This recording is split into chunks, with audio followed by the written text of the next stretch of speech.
Hey, guys. So this week, I want to talk to you a little bit about the fact that we really need to have a little talk about you expanding what you think is actually possible for you and in your life.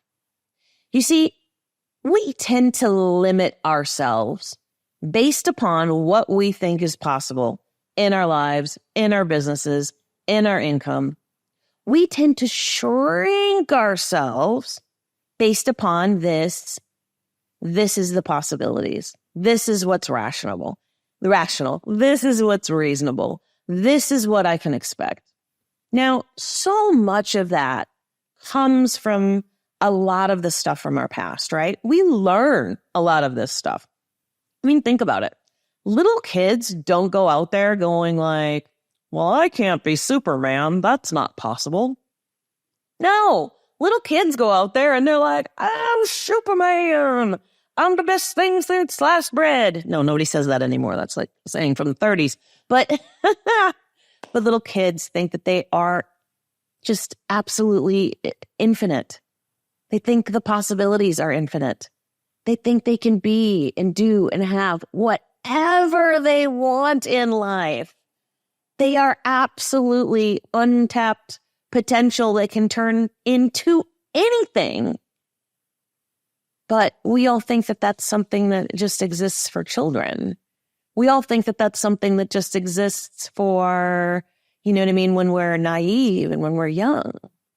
But what if it's that naiveness, that youth that the children embody, obviously, because they're children, that is the key to us achieving the quantum leaps that we really desire in our life and in our business and in everything that we want to create? What if it is actually embracing this sense that anything is possible? In fact, everything is possible for me, that I am absolutely unlimited in the possibilities that are available to me. That is the key to turning everything around. You see, this whole rationality that we've learned, this be practical, have plan B set up, make sure that you don't take too many risks. You know, you've got to, just really be grounded. Do I want you to be grounded and feel solid and feel safe in your body and in your wealth and in your business? Yes, absolutely. But we confuse this feeling of safety and feeling of relaxation and feelings of feeling really good about where it is that we are, about what it is that we're creating, with shrinking ourselves down to what we perceive as practical and possible.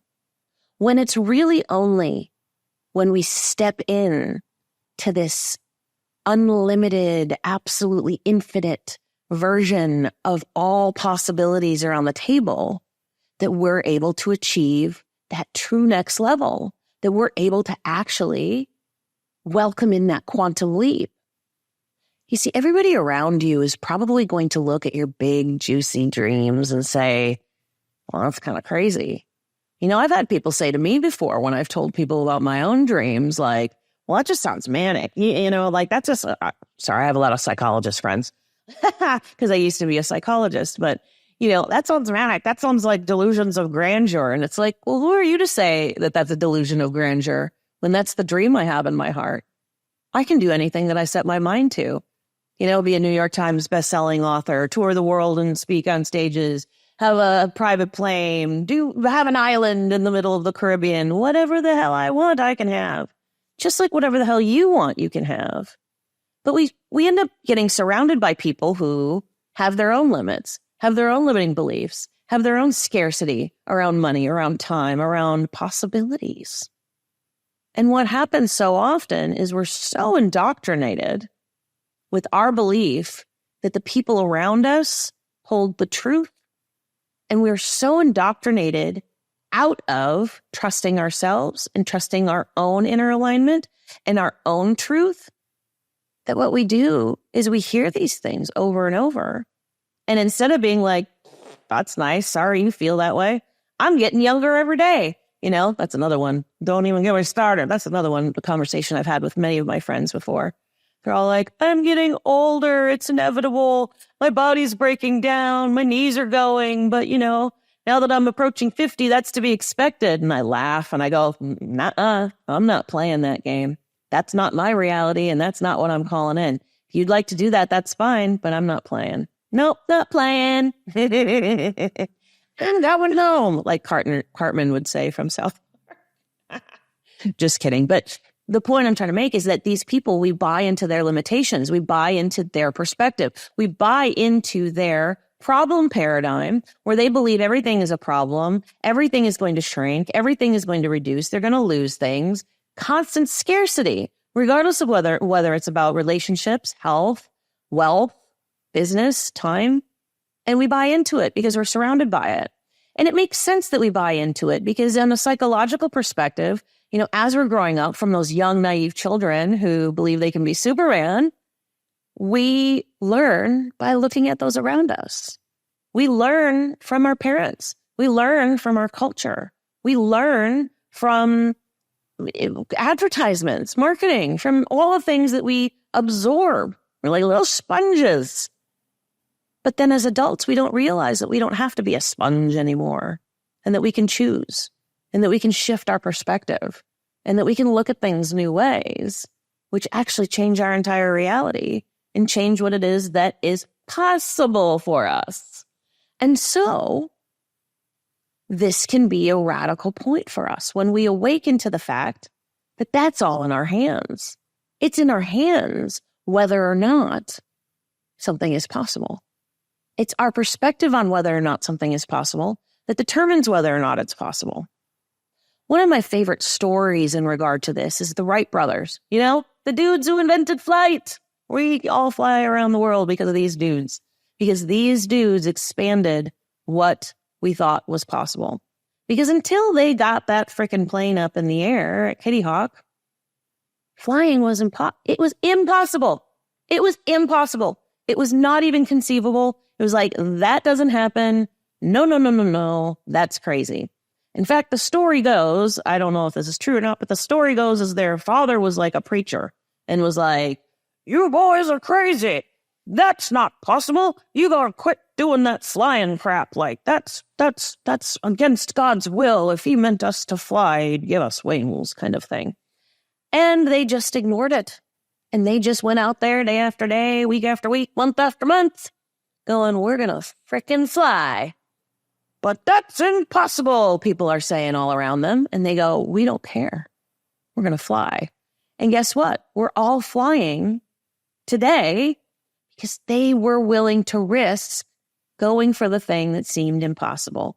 They were willing to risk being seen as crazy by other people, having their dreams and desires be marked off as like, what do you think you're doing? Why are you doing that? Being judged by other people, being condemned maybe, having haters, right? That's like the 1910 version of a hater.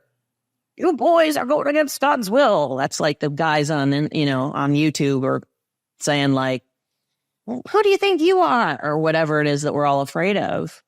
And so we hold back because we are afraid of these haters. Anyway, so they had haters in their own way, but they expanded past impossible and made the impossible possible. And this is what we need to do.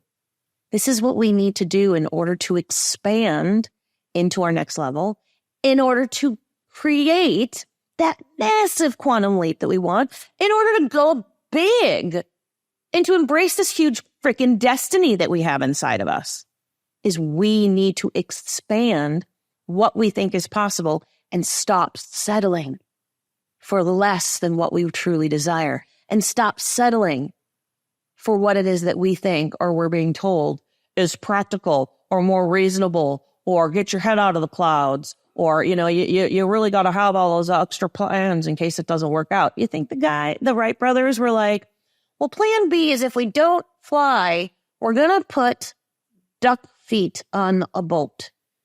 No, like they didn't have, that's a funny image. They didn't have a plan B. They just went for it. And I want you to go for it. I want you to go for those big, juicy desires in your heart and achieve them and see them But step one is you have to expand what you think is possible and be willing to be a little crazy in the pursuit of it. Because impossible is just a barrier that hasn't been broken yet. And it's meant to be broken. It's meant to be broken. This is one of the reasons why, when I work with my clients on their limiting beliefs around money and success, we call them limiting beliefs instead of blocks. The reason is it's always possible to remove a limit, but a block feels permanent. And as long as we think it's possible to change it, our subconscious mind will get on board and support that. And so even words that we use around impossible, possible, I can't, can be an incredible contributor to whether or not we're able to expand what we think is possible. So I want to give you an assignment today to take this to the next level. So what if instead of saying this isn't possible, whether it's your next income goal, whether it's achieving something in 2 months that you had assigned a whole year to get done, whether it is, getting a TED Talk, or whether it's being that best-selling author, or whether it's just having the man of your dreams show up, in your life pronto. What if instead of saying this isn't possible, we instead asked, what if this was possible? What if this was possible? This allows us to connect with the deep intelligence within us and all around us. It's always available to us. A field of endless possibilities that unlimits us when we perceive it. But we can only perceive that possibility paradigm when we expand what we think is possible. We can only perceive that intelligence around us and within us when we unleash it and expand and open up to it. As long as we're in the closed, tight, stressful, anxious, fearful place of this isn't possible or this isn't meant for me, we're closed off to those things. So when we begin to live from this possibility paradigm, from this sense that everything's possible, we begin to see the world with new eyes. We make new choices. We say new things. We do new things. We act in new ways. We show up with a whole new kind of energy when we begin to ask, what if? Instead of saying to ourselves, well, it's unlikely. Because if something doesn't seem possible from where you are right now, it's all about your perspective. It's just not possible from your current perspective. So what do you need to do? You need to shift your perspective. So I want you to start with something in your life, in your finances, in your business, and think of something that seems impossible, right? Air quotes, impossible, because it's not impossible. But just start with something you believe might be impossible. Now, I want you to let your mind play. Imagine you're that child in the playground, in the sandbox, and you begin to play with what if it might be possible? What if it might be possible? Just asking these questions. What if it might be possible?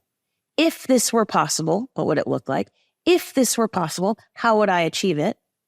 This allows your brain to relax. It allows your brain to shift from this old problem paradigm where everything is a problem and a hassle and can't be solved to possibility, where there's always a solution, where there's always a way through, where there's always something to be discovered. You see, there are laws in the universe which basically say that if there is something that needs to be solved, if there is a quote unquote problem, I don't like the word problem, let's call it a puzzle, then that means there's always a solution. If there is something that needs to be solved, then that means there's always a solution. So you can solve anything. You can find a pathway to anything, but not if you think it's impossible.